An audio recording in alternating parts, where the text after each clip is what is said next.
once the link pops up, which it'll do in just a second, I'll send it to you. We'll get those out to our people, let them know we're actually live. And then I'll go ahead and do like the actual introduction and it'll be good. So, haha, there we go. We are now technically live on YouTube. Yay. And I shared that with you. And then we can go pop it up on the book of faces. Right.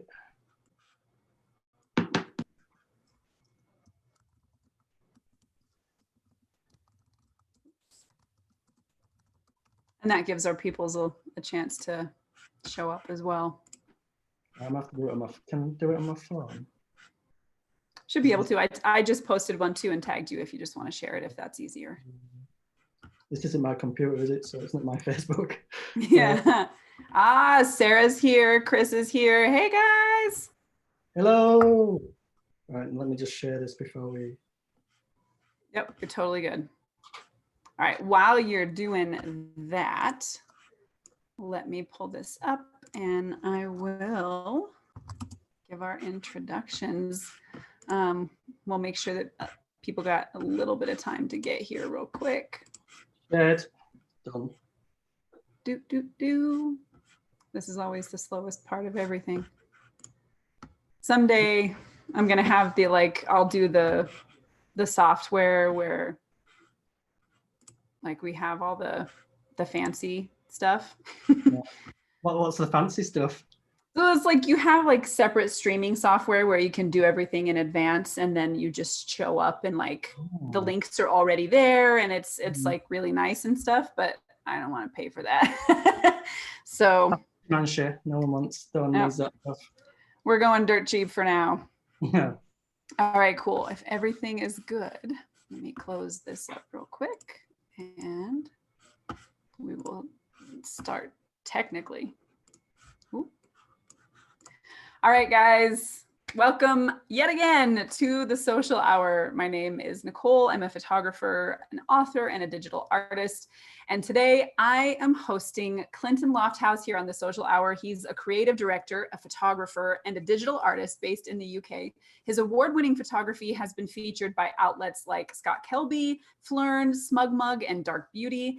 And as a commercial photographer, his client list includes clients like Nike and Crypt TV. And while he's taught international workshops, his latest entrepreneurial venture is as one of the founders of Rebel North Creative, a creative advertising agency specializing in custom alternative solutions for their clients. So please join me in welcoming this amazing artist, Clinton. Whoa. Thank you so much for joining me today. No, that was a posh intro. I mean, I wasn't expecting that. I was trying to make sure that people know how awesome everybody is that I interview. I know. See, now you just need to hire me to introduce you everywhere you go, so I can be like, I'll have you all events coming out as my hype woman. Yep. I will jump around on stage and make a fool of myself. Becca's here. Hi, Becca. Hello. All right, guys. So if anybody has any questions for Clinton, make sure that you get those into the comments section. We'll address them as we talk. And we're aiming for about an hour. Clinton, if we end up going over a little bit, just because the conversation is killer, is that cool with you? Cool, okay, cool. Right on. So yeah, Sarah's like, now we know why he got a haircut. I kind of wish I had a chance to see the top knot, though. I was actually going to do something with it today, but then I just fucked it. No. Yeah, I had to ride a bike here, so I was going to get messed up anyway. Oh, see, just be comfy. It's better to go that way anyway. Yeah. So how have you been? Like, I know, are you guys starting to open up now with? Yeah, in England we've been. It feels like it's been 3 weeks now, and everything's kind of been getting back to normal a little bit. Yeah. And there's lots of measures in the shops, like one-way systems, hand sanitizer. I think as well, I don't know if it's the same in America, from the 24th of July in England, it's mandatory to wear a mask inside a shop or like that. But yeah, that feels a little bit like normality is coming back, even though obviously nothing's changed that much.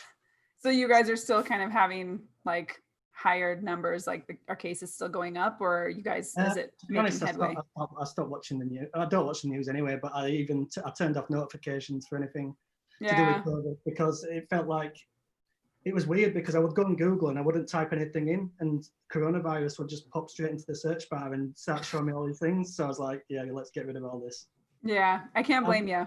I was a little bit paranoid at first because when it first started happening, and I was thinking, oh, this doesn't seem good. But then it just felt like I was getting bombarded by the TV, by my phone, and then obviously anyone on the phone who I was speaking to was just going on about it. So yeah, I had to just cut that noise out. I don't blame you. It feels a little bit like there's no escape from it.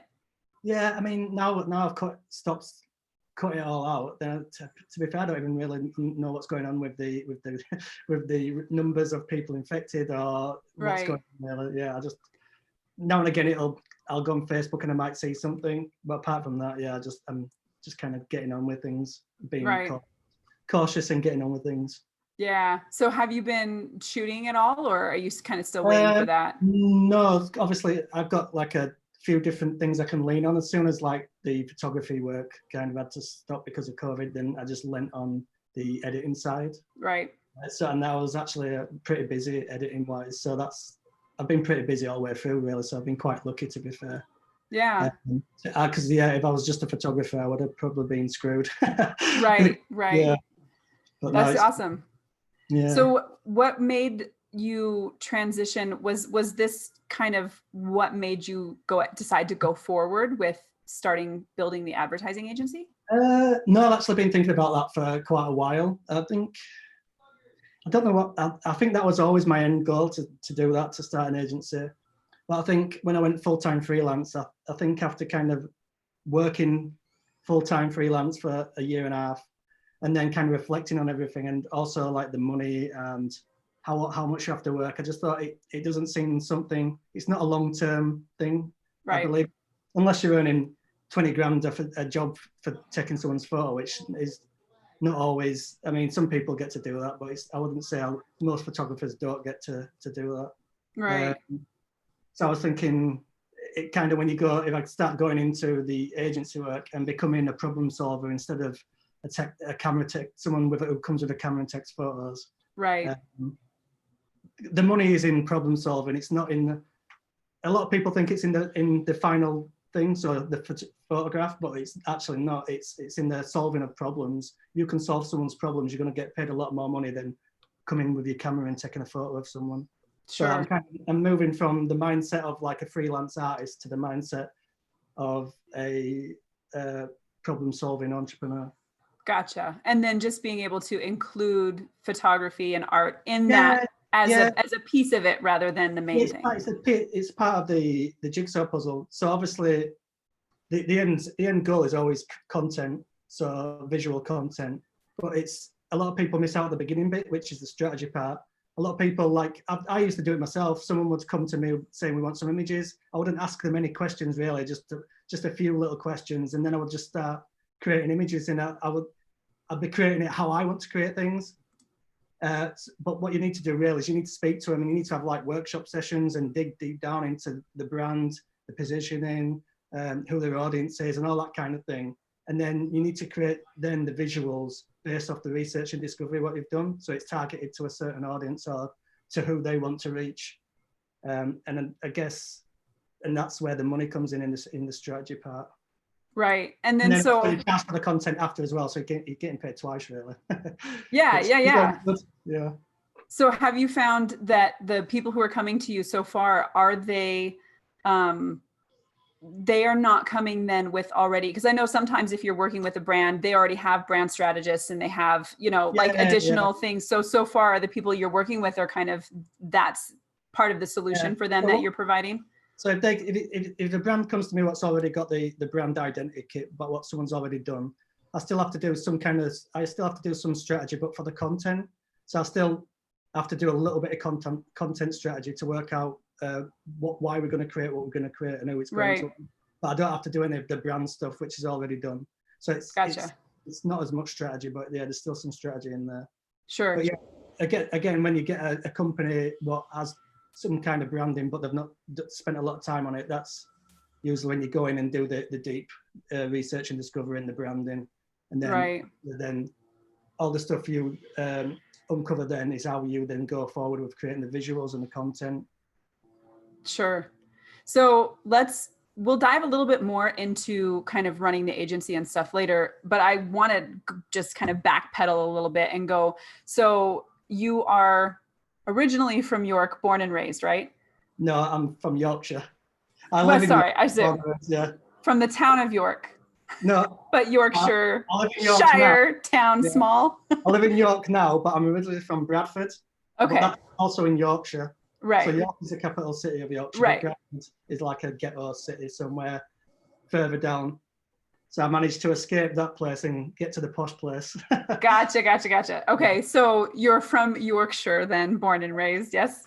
Yeah. And then, so have you always been a creative? Is that something that's just always been part of, or did you develop that? When I was younger, I used to always draw with a biro. I used to paint a little bit. I used to write stories. I would create my own comic books. My granddad, who passed away about 4 years ago, was my main role model. So when I was young, I stayed a lot at my granddad's house, and he would teach me about artists like Picasso and Hockney and people like that. I bet I was around about 8 years old somewhere when he was doing all that stuff. And at the time, I took it in, but I didn't take much notice. And then as I got older, I think it influenced me a lot on my the kind of art that I like and the creativity side. But obviously, then as I grew into a teenager, I got into loads of other stuff, and all the creative stuff got left behind for many years actually, until I was I think I was about 29, nearly 30, and I stopped doing all that stuff, and then the creative urge came back. So I went through different stages. I went through trying to draw again, and I just lost the skill because I'd never kept it up. And I tried writing stories, but I was in my own head too much. So I just sat there in a room, and then I was picking apart sentences and trying to get words going, and I was like, this is not for me. Obviously, you've got experience with that, so you kind of know what that feels like. And then, so I was still looking for something creative to do. And then one day I think I was just on Google, and I was looking at landscape photos, and I thought, I might buy a camera. And then my son was just about to be born as well. So I was like, right, I can angle it now. If I get a camera, I can take photos of my son. So no one will moan about me spending this money on a camera. And then, I bought the camera, and then everything just escalated a little bit from there. Right. So what was it that made that creative urge come back? Like, how did you transition back to being a creative? I stopped drinking a lot. That was when I lived a reckless wild life for 10 years or more, 15 maybe. And so I guess just not going out anymore, being around a certain crowd, doing certain things. I'd stopped going to the pub. And I guess that was kind of masking the creative urge a little bit. Sure. And I was also, for a long time, I was very lost, as in I didn't know where in the world I was supposed to be, or what I was supposed to be doing. I remember being in the pub sometimes, and everyone was drunk, and I was just thinking, this doesn't feel like this is what I should be doing with my life. But then I was like, but I don't know what to do. Hey, let's have another one. Right. Yeah. It's easier when you're going through those struggles just to not worry about them and just to be like, fuck it, whatever. I mean, it was still fun, but it was very empty fun. Yeah. I remember that place. Although mine ended up, I kind of did the same after I had my son. Of course, everything changed, but I had him fairly young. I was 20 when I had him. So my period of self-destructive, partying and everything was very small. But I remember that feeling of what am I doing with my life? Let me just go drink, go hang out at the club and whatever. I think a lot of people are like that. I bet you, if you spoke to a lot of people what are out at the pub every weekend now, if you asked them why, they probably just don't even know why they're doing it. I think nothing else to do, maybe, or they feel like there's nothing else to do. Right. Or it's it's kind of an escape. You don't have to deal with your problems if you can't remember them. I was never that kind of drinker though. I used to face my problems head on. I think drinking used to make me more sociable as well, a little bit. Yeah. So I think like I would go out because I would know everyone from the pub, and they would see me when I'm drunk, and then they would see me when I wasn't drunk, and it was like thinking I was going to behave like when I was drunk. So it was a bit, there was a bit of a contrast between drunk me and normal me. Yeah, I think it seems like that's a fairly common thing for artists. Like we want to hide, and then we get some drinks, and we're like, woo! Like all the shit that I've been keeping behind closed doors starts flying out. All the emotions we've been keeping in finally out everywhere. Yep. And everybody's like, oh, they're such a fun person. And then they see you like when you're sober and they're like, who are you? And then when you're sober, sometimes I would cross over the road so I didn't have to speak to people. Like I was looking at my phone. I didn't even know you were there. When I couldn't drive, I used to catch the bus, and people would get on the bus and I would just put my hood up and then turn out the window so they didn't notice me. Oh no. That's how sociable I am. So we'll keep going with that. We just want to say hi really quick. So Eddie Buddy says, hey Clinton, good to see you go live. Dennis Dunbar is here. Hey Dennis. Dennis. Jay is here as well. He says he misses your touch. So sweet. I'll be able to touch him soon at some point. So sweet and romantic. With some plastic gloves on. There's a right with a face mask. Got to be safe while you're having. So welcome everybody. Don't forget to ask your questions so we can get those in. So you're kind of cleaning up your life a little bit. You got your baby boy and you decided to start picking up a camera. So then what was that transition like from getting creative to being a freelance artist? It went quite quickly, to be fair. So I just seemed to pick, because I got Photoshop at the same time as the camera. Okay. So I kind of learned both at the same time. I got better at Photoshop quicker than I did at the camera. So in the beginning, I would use Photoshop to make my images look better from the side, which I think a lot of people do. Yeah, you got to use Photoshop to like, my pictures are shit, but I'm really good at Photoshop. Yep. So it would look good, but then obviously they wouldn't know that the before straight out camera image was terrible. Yep. But and then I just kind of leveled it up that way. So learning both of them.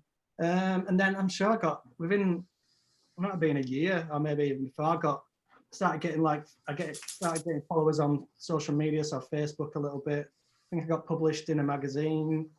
So it just seemed to happen quite quickly, the kind of growth. Right. I think when I'm a little bit, so I've got ADHD and I've got like borderline Asperger tendencies. So I get obsessed with things a little bit. So when I actually really like something, I kind of just focus in, and then it kind of consumes me a little bit. Sure. So yeah, I guess that's, I mean, when you're younger, it's people say it's bad, those kind of things, because you're naughty or hyperactive. But I think when you get a little bit older and you can kind of harness that power it's a bit of a superpower. Yeah. So I guess, just being so focused and obsessed with it, I just learned really quickly. I would like use every bit of spare time to learn. So I would be sat in the toilet watching YouTube videos. I would be going to work on the bus and watching videos, and then I would, on my break, reading stuff on my phone. So and it just really quickly just leveled up skill-wise. And I went through loads of different periods. So I tried doing landscape, which I was terrible at. Yeah, same. Yeah, landscape. And then I went to urbex, so like urban exploration. So I used to trespass into old buildings and take photos. Usually HDR, which was a bit of a trend when I first started. Yeah. Then it fell off quickly. And then I did the typical alternative girls in abandoned buildings. Oh, Yeah, the typical amateur photography guy thing. And then I went from those kind of models to then doing horror photography. Mm-hmm. Then from horror photography to more commercial looking work, and then it just kind of all progressed that way. And I still was doing the fantasy, composite, and sci-fi work as well. I feel like when I first ran across your work, it already started to feel like you were making movie posters at that time. Like, yeah, I think I've always been inspired by cinema and movie posters and movies in general. So yeah, that style kind of came from there. And yeah, I think because I'm a little bit ADHD as well, I didn't just do one thing. Yeah. I was like wanting to do that and wanting to do this, and then I guess all those little things then came together into one style, maybe. Yeah, it's interesting. So I've been researching creativity a lot, and it seems like some of the people who have made the biggest strides in any field, but this particular study had to do with scientists, but they were not the ones who focused on one particular thing. They actually had several areas of interest that they were able to divide their time between. And it seems like that does kind of give your brain a chance to like take a rest and then use whatever you've been building over here to actually help you solve the problems. It used to really depress me when photographers would get advice from successful photographers, and they were like, what advice can you give us? And they would say, you just want to focus on one thing and do that over and over again. And my soul was dying inside. But that's not me. I can't just focus on one thing and just do one thing only. I would get very bored. Yeah, same. I know. I was talking to Kate Woodman. Hers is the same. She's like, I have to do something different every time. I can't just keep doing the same thing. I'm the same. And I think that's why also being a creative director in an agency, because I won't be doing all the, like, sometimes I'll be doing the work, sometimes I'll be just hiring freelancers to do the work. It means I just get to manage these projects and give my artistic and visual input, and then someone else actually does the kind of work. So and it won't be just one, I'm not just focusing on one thing. I can do different projects. And to be fair, I think that's kind of how I would like to be anyway. I'm inspired by lots of different things. So I don't just want to do photography. Like we're going to be moving into video and things like that as well. So yeah. So as you were kind of finding your style, like starting with landscapes, and for you, did it feel like, I mean, I tried to, and what happened was I started to try, and then I found, have you ever heard of Mark Adamus?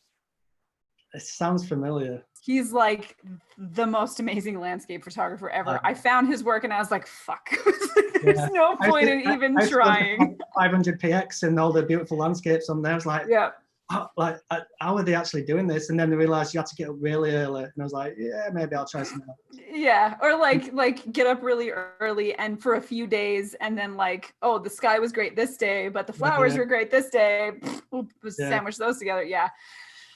He depressed me, so I gave up. But I feel you, because I started there too. So as you were like doing these different styles, for me, I know it was like, am I yelling? I feel like I'm really loud. I think it's because I'm probably talking loud. It's my I get excited, and like the level of my voice gets higher and higher.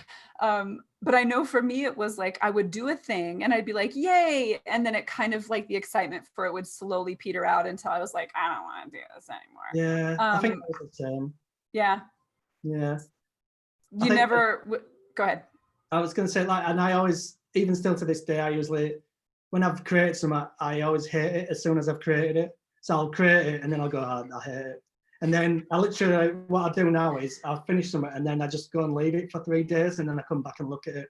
Because if I look at it and start reflecting on it straight away, as soon as I've done it, I always hate it. And I'm like, this is rubbish. I'm rubbish. The world's rubbish. I'm not doing it anymore. But then if I leave it for 3 days and come back, I open it up with this image in my head. When I open it up, I'm like, oh, that's quite surprised. I'm like, oh, that's pretty good. It's not too bad. Yeah.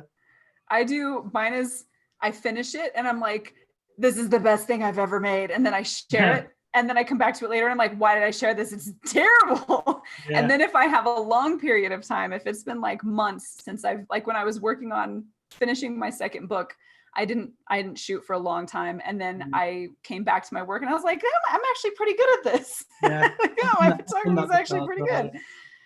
It's worse when you, because you're excited about something and you share it too soon and there's something tiny. But then some other person on Facebook will point it out straight away and you're like, God damn it. I know. And here at Focus, like for 2 days, I did nothing but work on this picture. And mine is, I notice it. I know why it's like that. I did it on purpose and just make some excuse up. Yeah, right. I usually know, I'll post it and then 5 seconds later, I'm like, oh no. And then I go fix it. And then I like sneak it in. I like add it and take away the old one and pretend like nothing happened. No, it was this way all along. It's always the ones you like what never get any kind of traction on social media. Isn't that crazy? Yeah, it's weird. Like the stuff you don't expect to love, everybody's like, this is the best thing ever. And you're like, it's fine, I guess. Yeah, It's I not think that it's good. the universe's way of keeping you on your toes. Yep. Yep. Yeah. Dennis says, ADD patterns help you see and make connections other people could not, and that leads to creative solutions. Yeah, I've been reflecting recently, and I think I am a bit of a problem solver, just not in art, but also in life. Like if something in the house doesn't work, I'll always like come up with weird ways of solving the problem, and it's not just with everything. Like everything is kind of a little problem to be solved. So, and then again, you can apply that to business. You can apply it to all Yeah. sorts of stuff. But Yeah. also, That's it can also irritate people a little bit. true. Yeah. But Like that oh, sorry. creative thinking it's a skill. I mean, it's a skill you have to build and maintain. And if you Yeah, don't, sometimes you get people getting in touch with a problem, but they don't actually want you to solve it. This is something I learned. So coming from someone with borderline Asperger's syndrome, when someone asks you something, to me, I just think, oh, they're wanting something back. But oh, then right. all these underlying things where they didn't actually want an answer to the problem, they just wanted you to empathize with them. Yeah. And I'm not gonna lie, I'm not really good with empathy. So I'm just like, I go straight to problem solving mode and I start going, and then they just get really frustrated. Yep. Yeah. My husband and I go like this with each other. We're like, are you in emotional mode or are you in problem solving mode? Because if you come to me and you're like, you just want sympathy, then we make sure we're like, okay, is that what you need right now? Or do you want me to fix this? This is a new thing to me. I didn't even know until like a year or so ago, maybe 2 years ago.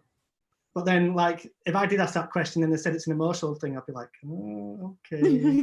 Let me just find someone to help you out. Like, I'm so sorry. Yeah. Pat your head. On the shoulder. It's gonna be okay. Yeah. Mario is here. Hi, Mario. Hello, Mario. With his awesome Composite Nation badassery. Yeah, So, yes. I love it. So you're freelancing and it's not where you want to be. How did you realize that? Like, what made you understand that? It's like having basically being hired for jobs and then having clients telling me telling me certain things when they didn't know nothing about that subject. So they'd hire me to do something and then tell me what I had to do. And I was like, well, and it usually not in my way or style. Right. So like making bad, so we go to the fundamentals of art, down to compositional choices. I would kind of try and advise, and you can't really do that because it goes against like these compositional rules. It'll look better if you do it this way, and then they just wouldn't listen. And then some clients would try to give me like tips on compositing certain things when they don't really know anything about it, and it's just like something's not right here. Like why does this seem to be going on? And there were always really bad decisions, and I was like, so a lot of the work, I don't know if you as a commercial photographer as well gets it, where you don't even show it because you've had to do exactly what they want, and then they've made really bad choices. Yeah, there's definitely times where I'm just like, you paid for it, here you go. Yeah. And it doesn't go in my book. Yeah, and then when I was kind of reflecting on it and looking into it a little bit, I was trying to work out the dynamics, and then I was like, they was coming to me as just a workman, really, as someone, as a technician, just someone who they want to hire to do exactly what they say, and that's not what I want to be or believe I am. So then I was thinking, well, how do I want to position myself? And then after looking into it, like as a problem solver, as someone who solves problems, not someone you come to and tell them what to do. Someone you come and you want their advice and their expert opinion on things, and you want me to solve the problem for you. Yeah, that makes sense. And I think there's definitely a similarity there, because as I left different genres behind, I feel like I realized more and more that I'm really not interested in making what you want me to make. I really just want to make what I want to make and then have you pay me for it. So which is it's very feasible. There's plenty of people that want you to do that. I think you've just got to change the way you either look for your clients or the mindset of the way you think yourself. Right. For me, it's been a mindset. I used to think as myself as an artist, and I was like, You know how artists are, like, I just want to do my own thing, and Yeah. I don't know, and I don't want to be a salesman. I don't want to sell my work. I just want people to like it and come and just be pulled towards it and things like Yep. that. But yeah, life just doesn't work like that. You pretty much have to be a salesman or a marketer. If I could go back in time, I wouldn't study anything to do with art. I don't think I would just study marketing and brand positioning and all those kind of things, because that's what a lot of artists, I know a lot of photographers or Photoshop artists who I'm friends with, and they struggle with certain things business-wise, and it's because they're in the artist mindset. They need to switch to the entrepreneur problem-solving mindset. Yeah, it's a struggle, man. I feel that in my soul as somebody who, I have a good understanding of business. I have a good understanding of marketing. I don't like it.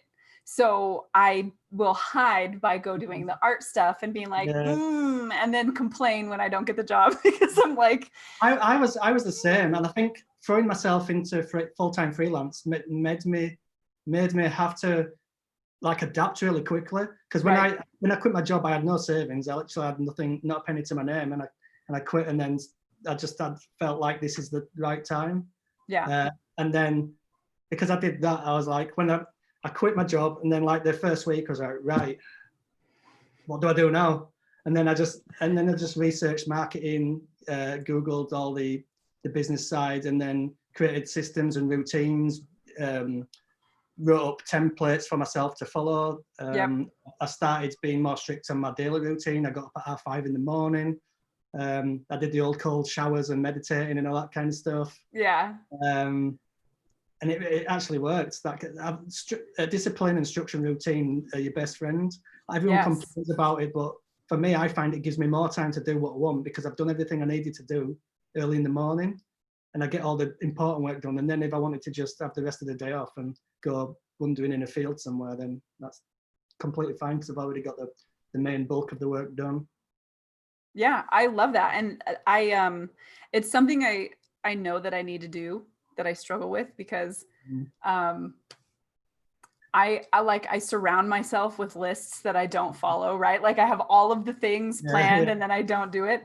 But I agree, if you can get into a routine, it's almost like it, so I don't know how much you know about, like, did you ever do any research or reading on like habit, like how it actually works?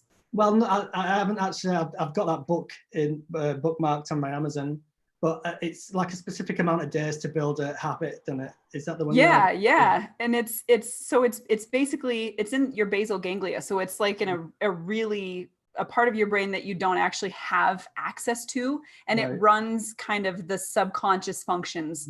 And once a habit is ingrained in there, once it triggers, it kickstarts this entire habit loop that goes by itself, and you have no input into it. So when people are addicted, it's not just a physical response, it's actually it's built into your brain. And they were able to study a man who had gotten sick and actually damaged part of his memory. And he couldn't tell you in his house, he couldn't tell you where the bathroom was. But if he got up to use the bathroom, he would go straight to the bathroom, because those habits like feeling the urge to go to the bathroom would kickstart that in his brain, and he would just complete the habit loop without ever thinking about it. Because so sorry, go on. No, go ahead. I was going to say, when I get into these habits, like if I stop the habit, then it takes me a little bit of a while to get back in. But once I'm in that routine, like I wake up literally like 5 minutes before my alarm's going to go off every morning, because my body's so used to getting up at that time. And then if you have those triggers, like you wake up at this certain time, you do a cold shower, you meditate, however it is, your body automatically, it'll kickstart the next part of that loop. So I know when I meditate, after that, I make a cup of tea. After I make a cup of tea, I do my whatever. Like so it's. Have you ever had a cold shower at 6 a.m. in the morning? I refuse. I want, like, I know that they're good for you.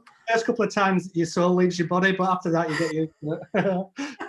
I'm like, so as a mom of 3, a hot shower is like my only time when nobody gets to mess with me, and I just hide. I will sit on the floor and just be like, ooh, it's so warm. And everybody leaves me alone. It's weird though, because after you've done it a few times, it doesn't really feel that cold anymore. It's your body kind of adapts to it a little bit. Yeah. And then you realize you've been stood in this cold shower for 5 minutes and it's not actually that cold. Right.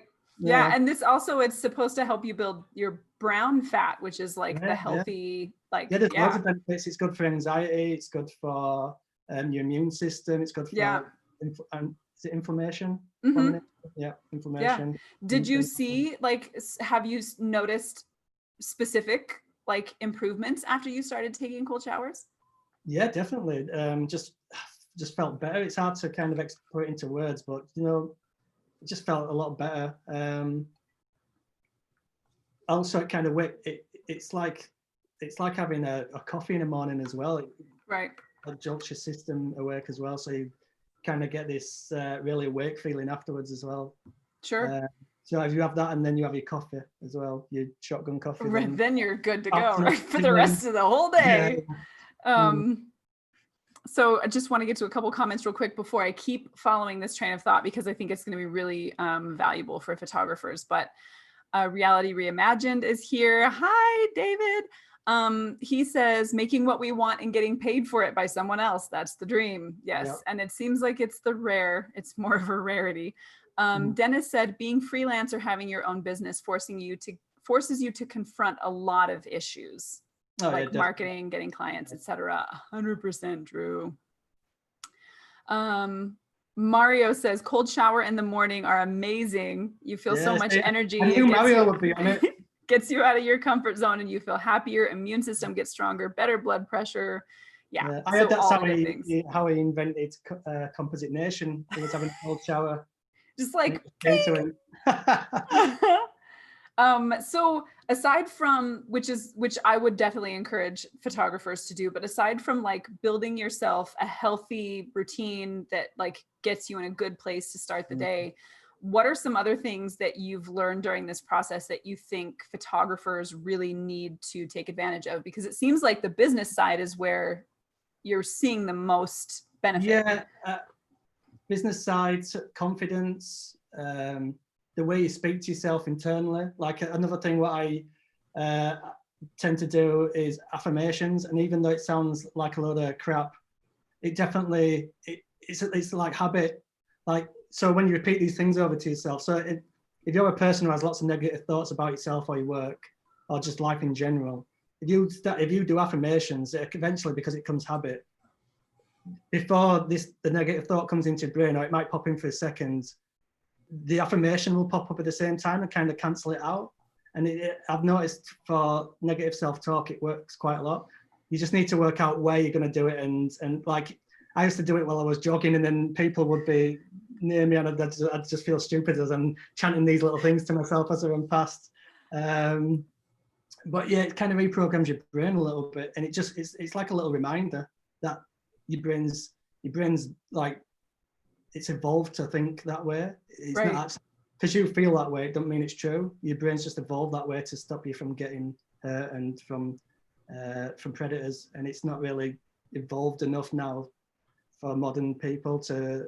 It's still focusing instead on predators and on, I don't know, you like your bit of fat on your waist, or I don't know. Yeah. Your toe what's bigger than the other one. I don't know, something like that. No, that's 100%. I think I was talking to Kate about this not that long ago, but people don't realize what you just said is so powerful. You're so used to living inside of your head that you don't realize that the thoughts that you have aren't, number one, like you said, they're not truth. And number two, that they're literally coming from your brain's self-protection. Like, you need to be scared of stuff because that keeps you alive.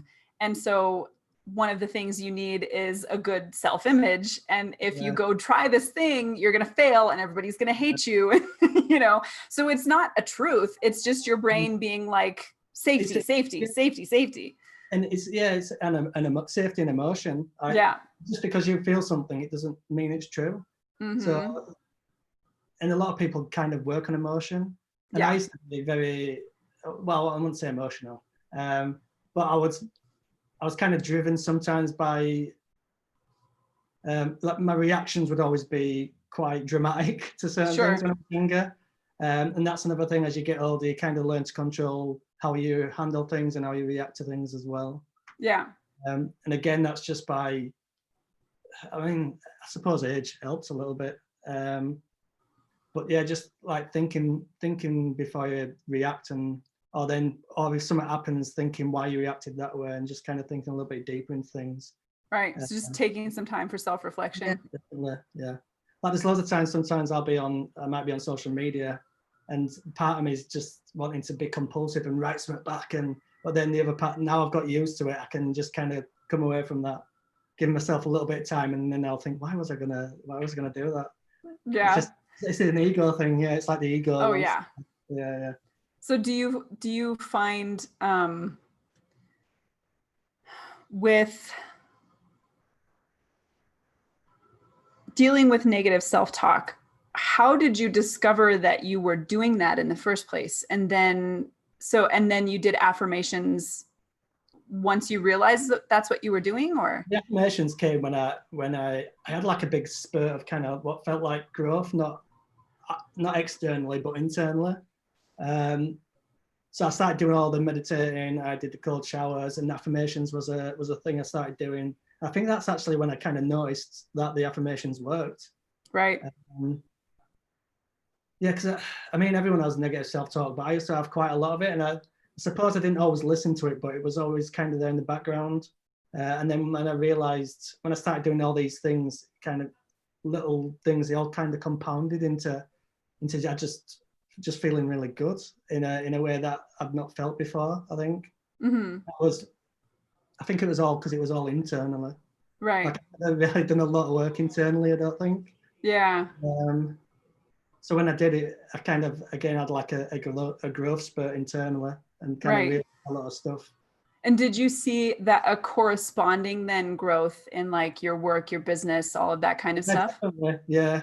I think once that kind of, I got the internal kind of sort of on the right path, then externally, just seems, I know people talk about law of attraction, but it just felt like things were connecting and things were going right.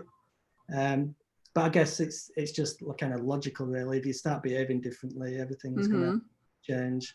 It's not like The Secret where you kind of think something and it comes true. Right.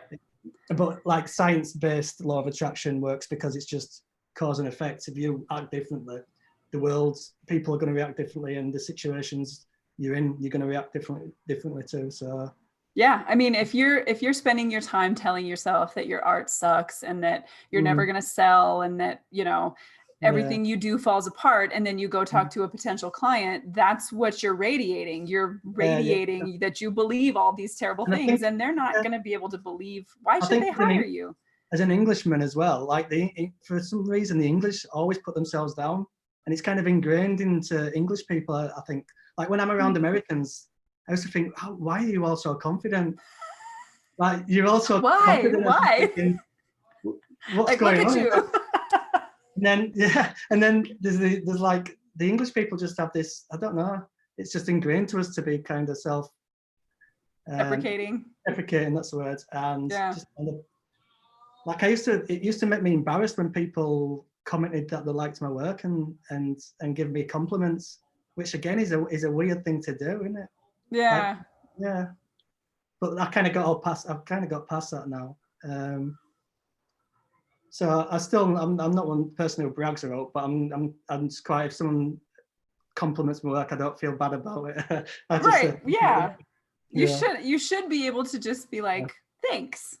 Yeah. Or I'm so glad you liked it. And then I'm more confident in my skills and how I can talk to clients and putting my work across, and kind of, again, with the problem solving thing as well, just being confident in that I can do it, and explaining in a way that's confident. So I guess that's all kind of internal as well. So for sure, is a big factor. Yeah. And then, so when you tell yourself, because you've said it several times, and I feel like that kind of goes back to what you were saying about self-talk, but even out loud, you've said several times, I'm a problem solver. I'm a problem solver. Like you've repeated that out loud several times now. Yeah. And it is a powerful thing, because it means obviously you believe it, but two, you're kind of, you're affirming that to yourself and to other people as well. And obviously that is a good sign that you're like what you believe about yourself. Yeah, because you are the stories you tell yourself. I think that's or something along those lines, and that's also I believe true as well. Like, I mean, I kind of, some of the affirmations I have, I'm not going to say them because it just sounds, you don't have to say them.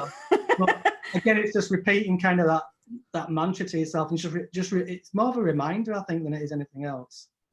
So it's a reminder to yourself, but then obviously if you start thinking a negative thought, you can just cut it off straight away and then just replace it with the affirmation. No, true. And I don't mind sharing a personal one of mine because so I have anxiety, but I'm also like a lot of my anxiety is I'm a bit of a hypochondriac. So like if anything can go wrong, it's going to go wrong with me. Yeah. And so if I see a scratch on my arm, I'm like, I have AIDS. Like it doesn't matter. And then I'll focus on it for ages. It'll be like, you remember that scratch? That's when I got AIDS. I had it. I know. So like I do that to myself. And so what I've noticed helps me is whenever I start to get into that place, like, oh, I had an itchy throat, it's COVID. No, I know exactly, because I get that, and it's always like health based. So it's like, it's like I've got a sore throat, I've got COVID, or any kind of thing. Like I had labyrinthitis. I've still got a little bit, but it's going away. But when that started, I was like, fuck, I'm dying. Yeah, I got a brain tumor. Yeah. And then after 2 days, I just kind of got on with it. But Right. Yeah. So to myself, I say to myself, I'm healthy, I'm strong. And like that just kind of reminds me, number one, I realize I'm having like an unproductive thought, but also I'm jumping to the worst conclusion possible. Because if I would have been in your shoes, I was like, I have a brain tumor. That's it. I'm going to die. Like that's, that's what I have now. Yeah, I just jumped straight to the COVID thing, obviously, because that's what's around at the minute. Right. But, yeah. Like it's a worst case scenario thing. So I have to use that to remind myself, no, you are healthy, you are strong. Like, don't allow your mind to go into that place. And so for people who are watching, I think it's such a powerful thing to think about. Every decision you make in life will come back to what you believe about yourself and what you believe about the world. And if you can change what you believe about yourself, then you're capable of doing any of the things you want to do. Yeah, I literally think, I mean, it sounds cheesy, but you can achieve anything you put your mind to. And it's not like a whimsy kind of way where you just think about it and you do it. There's certain steps what you take to do that. And you might not be as good as everyone else, but you can get to a pretty good level if you focus on it enough. Yeah, definitely.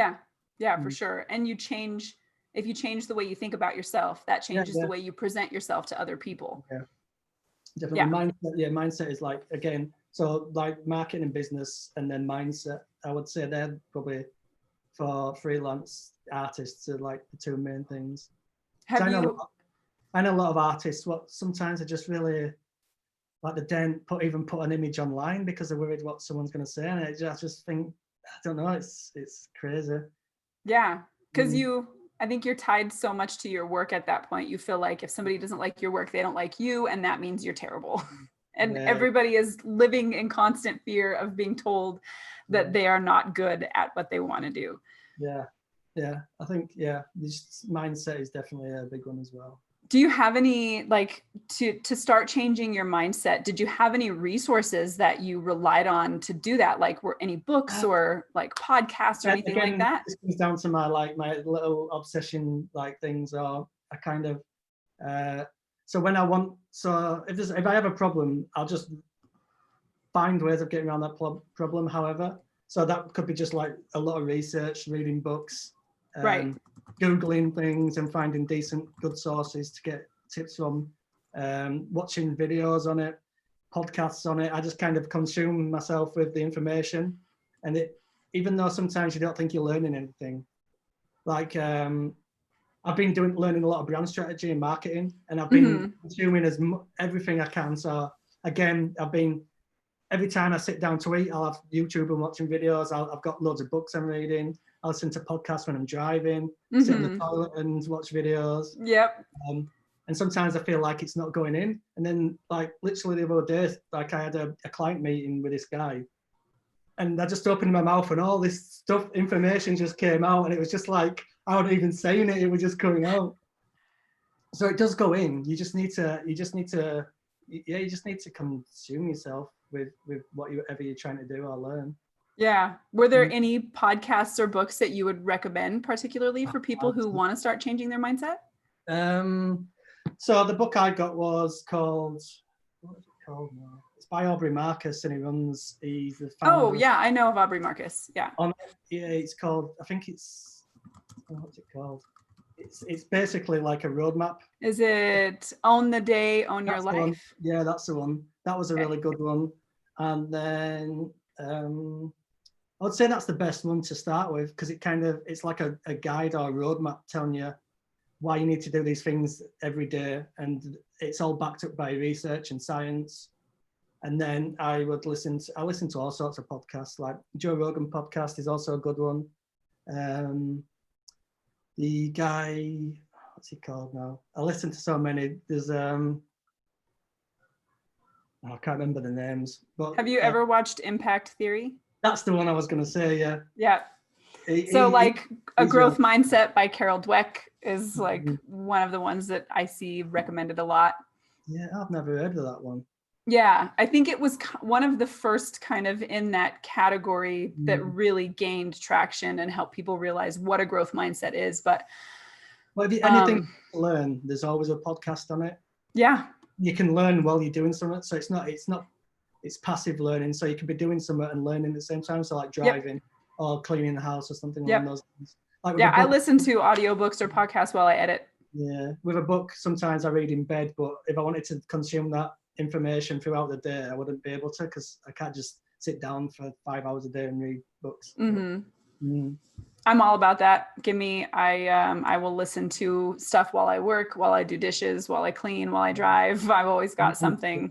I have as well. It's probably bad. You're probably not supposed to do that, but I don't know. I mean, if you can talk to somebody in the car or listen, or you like have a conversation in the car while you drive, if you're like just kind of listening to an audiobook or a podcast or something, I think it's probably okay. Yeah, I've just bought a Kindle, an Amazon Fire. You get Kindle on it, and I've just got back into reading graphic novels and comics, because on the Kindle Fire you can double tap it and it's like a story. You swipe it and it goes scene to scene. Oh, okay, that's cool. In a cool little animated way. So reading the old creepy comics and the old kind of monster ones like Tales from the Crypt and all those things. Right. Yeah. Let's grab a couple. We have a couple more comments coming in. So Reality Reimagined says, I heard a quote long ago that has been my mantra in life that I try to follow. The only thing that separates the life you live and the life you dream is fear. Yep, definitely. So that is definitely a good one. And then he says, fear. What's that?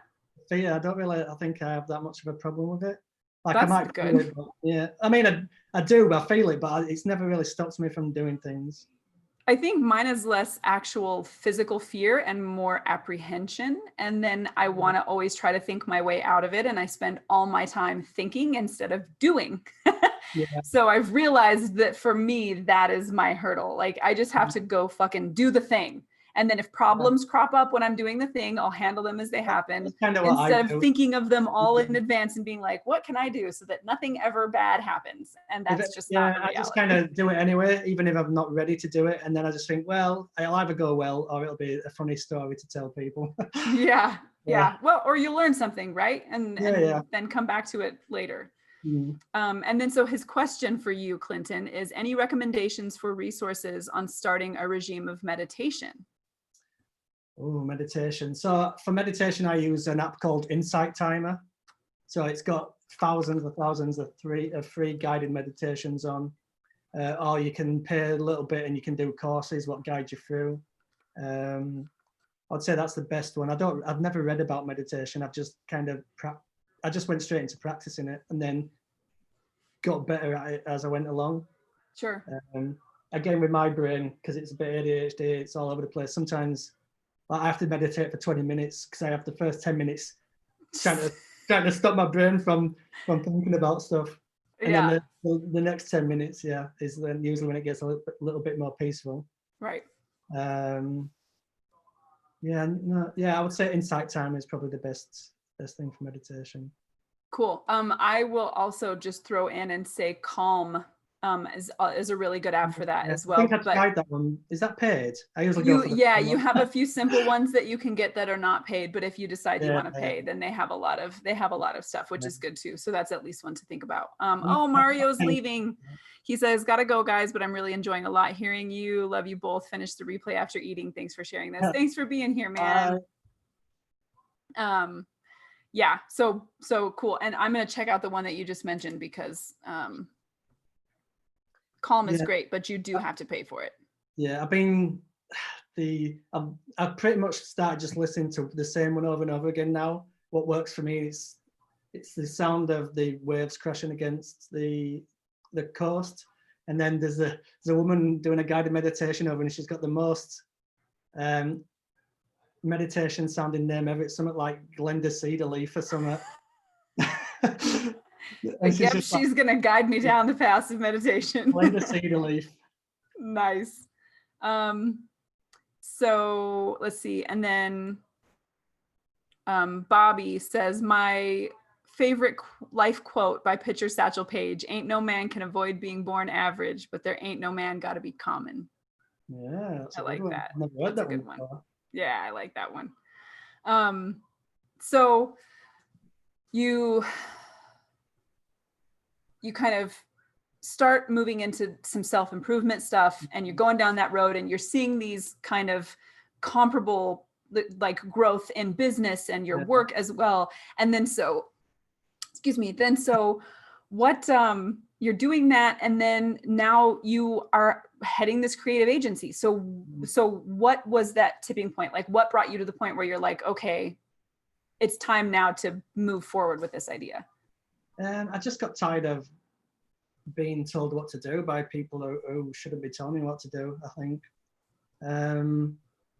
I'm quite a direct and honest person, so I'm kind of like that as well with the clients a little bit, which most clients like, but then the trouble clients don't like, the ones who are always trying to get things for cheaper or try and get extra from you and things like that. But yeah, and also I was just looking at how much you have to work and for what return on investment, so the money you're getting back in. Sure. And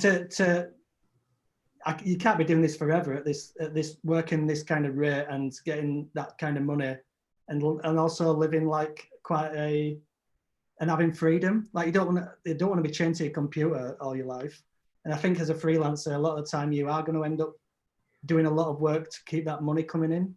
Right. And unless you end up being one of the kind of few photographers who starts charging like 25 grand or more for a job or whatever. Yeah. So yeah, and also I was kind of getting sick of doing the same kind of work as well a little bit. And I feel like I wanted to be part of a team as well. Like I've been quite a lone creative for a while, and when I do work in a team, I enjoy it a lot more, just because there's a lot more ideas going around. You all have a laugh as well at the same time. Yeah, so just for that side of it as well, and I just wanted to solve bigger problems. Right. And it sounds like were you moving towards having more control? Like, because it seems like that is like a sticking point when you mention the clients of like just being told what to do, and even in areas where they shouldn't be. It's not being told what to do as in like they want me to do something. Right. It's being told how to do. Yes, that's the one. When they have no like knowledge in how to do it, but being told by when someone hires you because they love your work, but then starts telling you how to do something, it's like, well, why did you hire me? Yeah. You might as well do it yourself. And then like running a creative agency kind of inherently gives you more power in that conversation, right? Yeah. And like I'll only be working with clients who come to me and want my advice and my help. I'm not going to be taking on clients who want to hire me to tell me how to create certain things. Like I want people to hire me because they want me to then add what I've got, or my style, or my problem solving and a business partner's problem solving to their business. So it's still doing work I want for a client, but I'm positioned as the expert, so I'm kind of in control. Yeah, that makes a lot of sense. So do you like, is there a specific client kind of avatar you guys are looking to work with? Like who are the kind of people that should be looking up and working with Rebel North? So we want the people who need the branding, so the brand strategy. So that's companies what maybe have some kind of branding, but they haven't put a lot of thought and effort into it. Sure. And then obviously some of the bigger companies have the brand identity already, but then they want specific content for their audience, and then we'll come in and do the content strategy around that. Also looking at the branding they've already got and creating work then targeted towards whoever they want to be speaking to. Gotcha. I don't want to, as well with a freelance thing, it's kind of, they come to me and it's usually one image. I don't want to do that either. I want to create stories and campaigns and more of a holistic kind of visual content than just, we want you to do this one poster and then that's it. I want to be doing more than that. Right. That makes sense. I'm just pulling up your Instagram real quick so everybody who's hanging out can see some of the cool stuff that you got going on. So when you say, you know, that you want to be creating stories and things like that, is that what, because I think it's pretty clear from your work that it's all very much story driven and idea driven. So is that what kind of pushed you towards like doing workshops and things like that?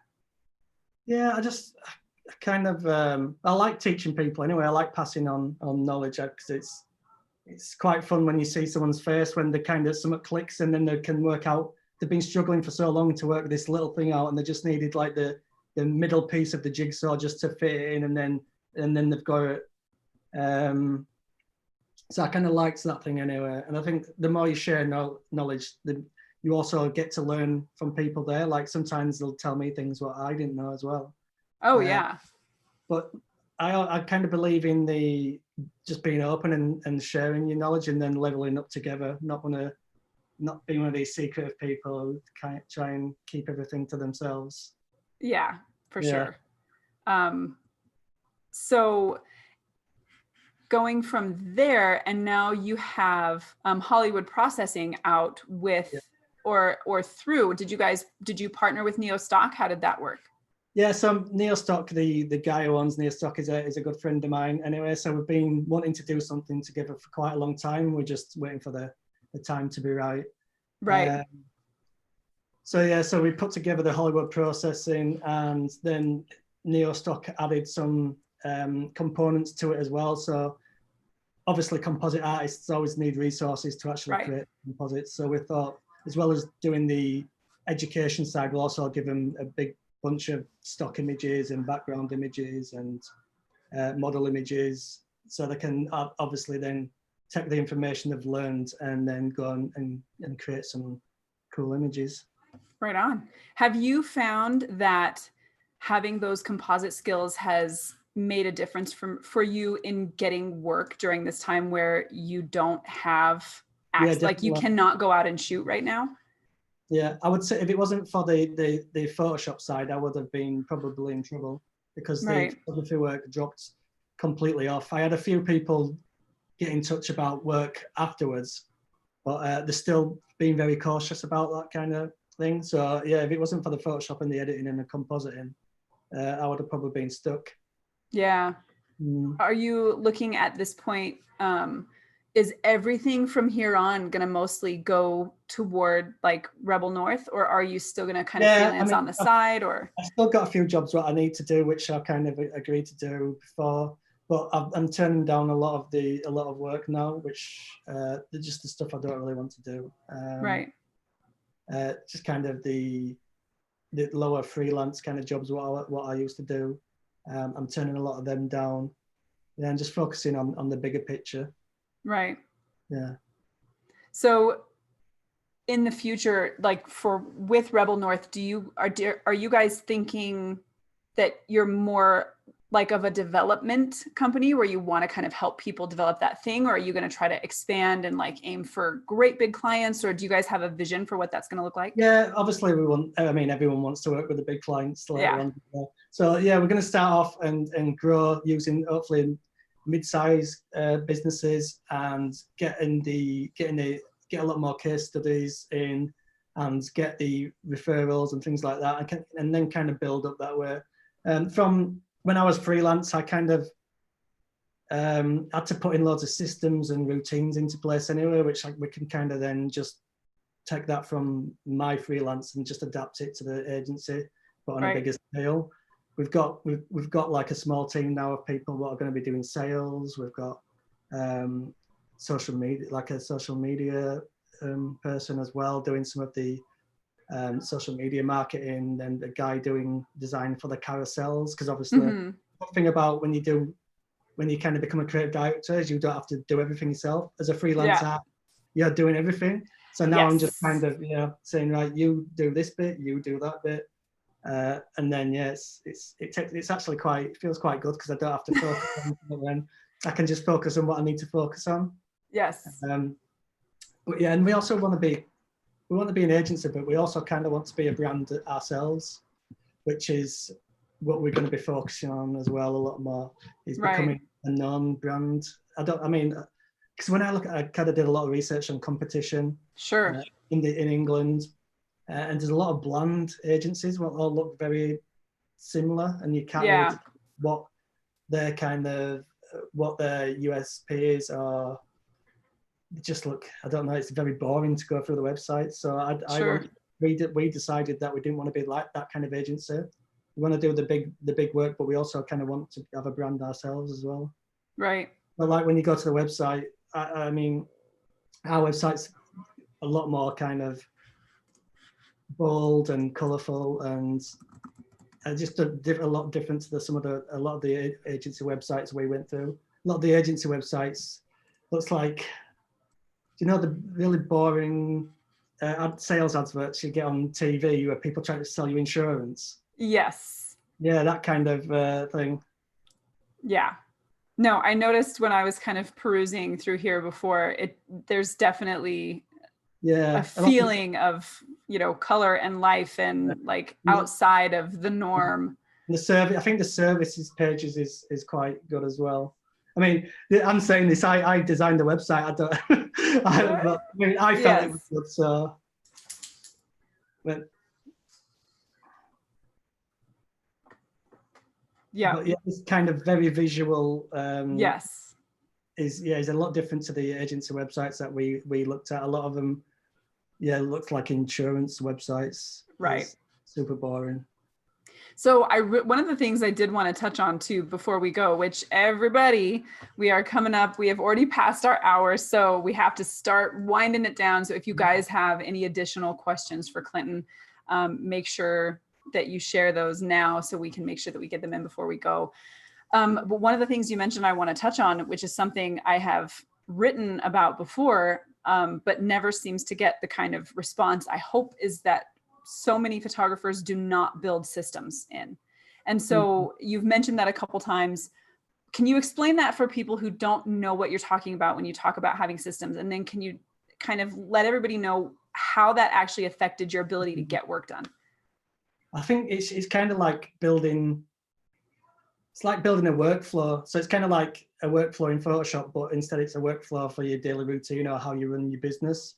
So I create like templates what I have to fill in. I had a structure. I had daily routines where I would write down certain things I needed to do. Trying to think what else I did.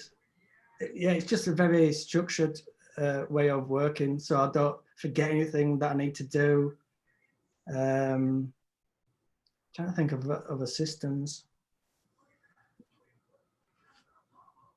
Yeah, a lot of it's just documenting and keeping track of what you're doing, why you're doing it, looking at certain results. So for like email, when I went freelance, I started doing email marketing. Yeah. So I would spend hours doing it myself, and then I realized it's quicker for other people to do it while I'm still focusing on other things. So I built systems up where I would hire freelance list builders on Fiverr and get them doing the lists while I was networking in person. Just little things like that. It's kind of, I wouldn't say the hacks, but it's just working smart. So instead of just instead of working hard, working smart. Again, it's down to problem solving. If there's something you're doing and you don't want to do it, find a way where it's either going to be more efficient, faster, or it's not going to take as much time up. Yeah, I know. So on my back wall, you can see it a little bit, some of my lists back there, but it's right there.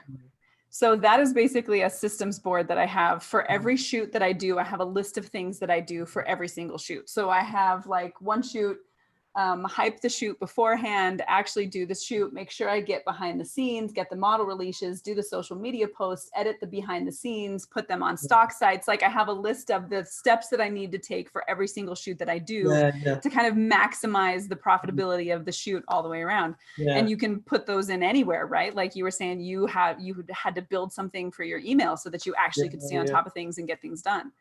Yeah, and like because I used to do everything on paper as well. So have you used Trello? I've heard of it, but I haven't used it. Trello has kind of changed the game for me in that kind of way, because I used to write everything down on paper and it just became messy. And sometimes I lose them. Yeah, I do as well. On Trello, you can build lists and organize it into certain groups, and you can have different boards. So I have a board for my overall goals, and then I'll have a board for I'll put sections on. So I have a board and then a section for every day of the week, and I'll put down in those days what I'm supposed to be doing. And then I've got one for different projects. So if there's a certain shoot, I'll create a board and then put everything on that board what I need to do.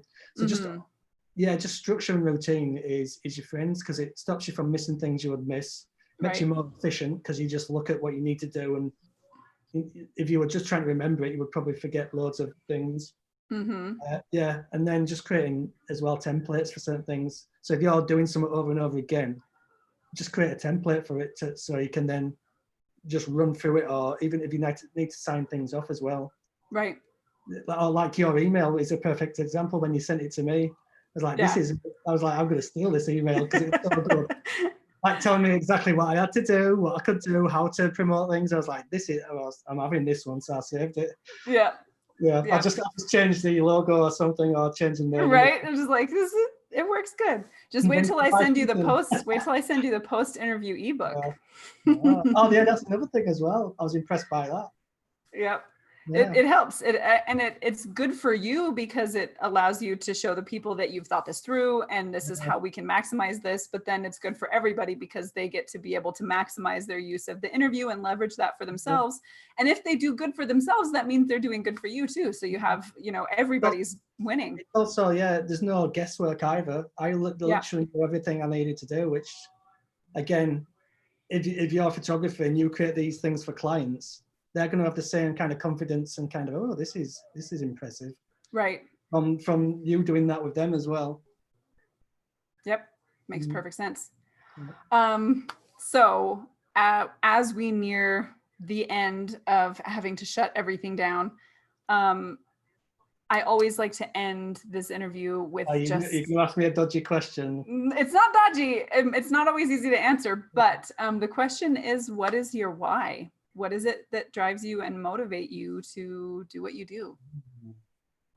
I have a few different whys. There's obviously I want to show my son, because I kind of went as a bit of a shaky beginning to my early manhood to later manhood. I was and not knowing what I wanted to do and all that kind of stuff. But I also want to be able to show my son, look, you can pretty much do anything you put your mind to. And then there's also a lot of people I want to prove wrong, which is not always the best why, but that's a little bit. And I just want to live a life where, because I think by systems and routines, you get a lot of freedom. Yeah. Becoming freelance gave me a lot of freedom. I like the freedom of just being able to kind of live my life how I want to live it. I worked in dead-end jobs in factories for 20 years or something, and it's the most negative kind of soul-destroying work that you can do. You told you're a piece of shit every day nearly. So I think now experiencing the opposite side of that and from my own doing as well. Like no one gave me this. I had to like work my ass off to kind of do these things. Yeah. Realize that freedom's very important. Like if with all these routines and systems, if I get what I've done in the morning, I can just go and camping like in the Lake District for a couple of days because I've done what I needed to do. So yeah, I'm just deciding what I want to do and when. And then there's probably loads of other little whys as well, but there's loads of things. Yeah. So why creativity? Why art? Why this side of it? Why making things? I think it's not just one thing, it's a mixture. I think telling stories has always been quite important to me, and I don't know why. Maybe I need to think deeper on why that is. But like problem solving as well, like I guess is another thing. I like challenges. Sounds weird, but I quite enjoy suffering sometimes because it makes things worth the feeling afterwards. It makes it worth that kind of, the suffering's worth it when you get that feeling at the end. I think when people have it too easy, they end up soft, or they just don't end up trying enough.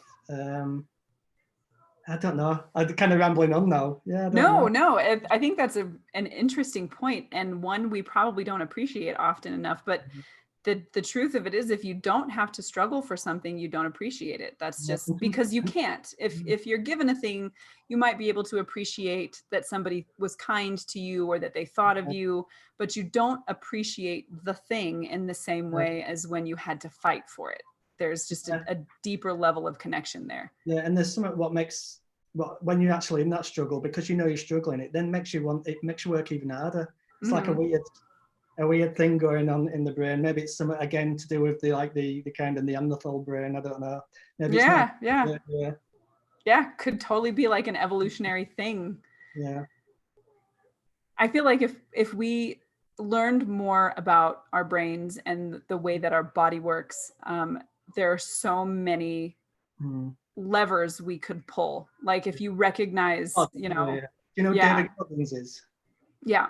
That guy's inspirational. Like when I'm starting to feel a bit tired and I'm like, a negative voice comes in, I put David Goggins on and I'm just like, yes, let's get this done. Let's go. That guy, he's just one of those people that make you like, I am not living up to my potential. It lights a bit of a fire up on there. But actually, going back to when you mentioned creativity, I think creativity is in everyone. Like if you kind of reverse engineer everything in life, when you go back to the base, to the core of what it is, it's creativity, because creativity is problem solving, and someone's had to use creativity to make this laptop I'm talking to. Someone's had to use creativity to make this chair I'm sat on. So like the base, like everything in life goes back to creativity. And I think if everyone did something creative, they would be a lot happier. Because there's a lot of miserable people around. So if they actually just did something creative, and it didn't have to be photography, and it didn't have to be it doesn't have to be the traditional creative things. It could be something else. Right. It gives you purpose, and I think creativity, it gives you purpose. And I think that's when I started to change, when I had a purpose as well, thinking about it. That is a really fantastic note to end on, honestly. So people, go do something creative. Yeah. Go do it. Because it does. It gives you purpose. It's always an accomplishment. A thing exists now that would not have existed had you not done the thing.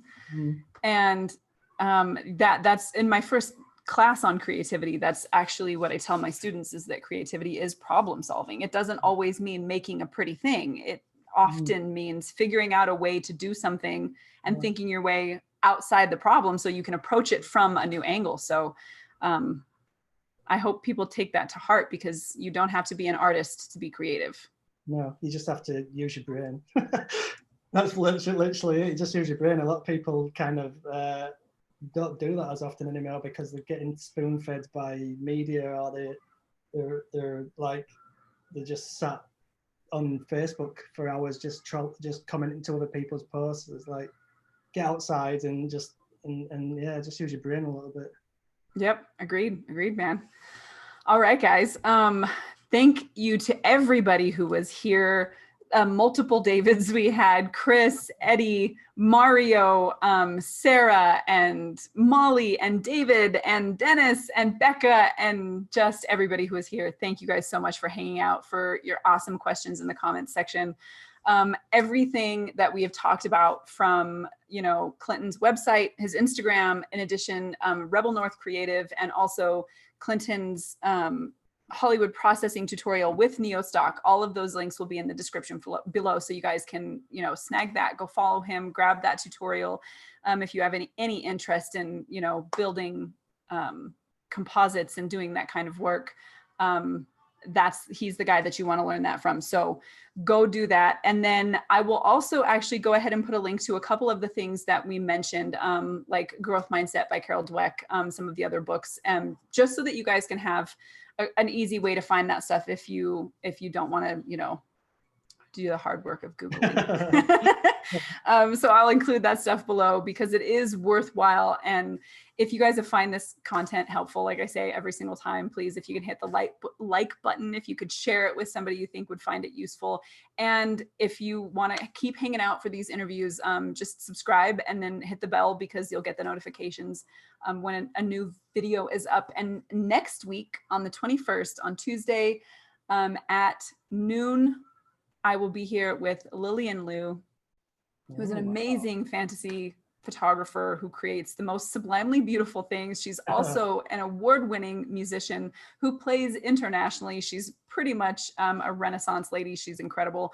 So come hang out with us for that. Make sure you're here to ask all the questions. And until next Tuesday, thank you guys for being here. And Clinton, thanks, man. This did not go at all where I thought it was going to go, but I'm so glad it did, because Where did you think it was going to go? Well, I thought, you know, I figured we'd be probably talking a little bit more about, like, you know, the work and maybe your approach to the work and stuff. But I feel like this kind of thing doesn't get talked about often enough, and it's so valuable. Yeah, I agree. So I'm grateful, man. Thanks for being here. It's all right. It's cool. Thank you. Thank you for having me. 100%. I'm glad we did it. All right, everybody, until Tuesday. Bye.